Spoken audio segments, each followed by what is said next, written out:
ঈশ্বর কোন আকাশ হইতে নামিয়া আসা বস্তু নহে, উহা একটি অবস্থা, উহা প্রাণের স্থির অবস্থা। স্থির প্রাণ জীব দেহে চঞ্চলতা প্রাপ্ত হইয়া বুদ্ধি, মন, ইন্দ্রিয় ইত্যাদি রূপ ধারণ করে। কি হলো? স্থির যে প্রাণ, সেই প্রাণ যখন জীব দেহে এসে চঞ্চলতা পেল, ভাইব্রেশন পেল, তখন কি ক্রিয়েট হলো?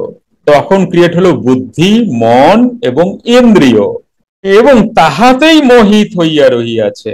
ইহা জীবের আপন স্বরূপ, জীবের আপন স্বরূপ, তোমার না, কিন্তু মনের আপন স্বরূপ।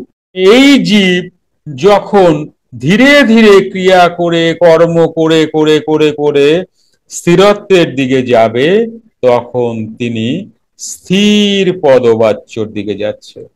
এই যে তোমরা ওয়াইএমপি ক্লাসে যখন তোমরা প্র্যাকটিস করছো, তখন এই যে ধীরে ধীরে তুমি দেখো, প্র্যাকটিস করার পরে তুমি স্থিরত্ব চলে এসছে কিছুক্ষণের জন্য, আবার ধীরে ধীরে তুমি ভাইব্রেশনে চলে যাচ্ছ, তাই না?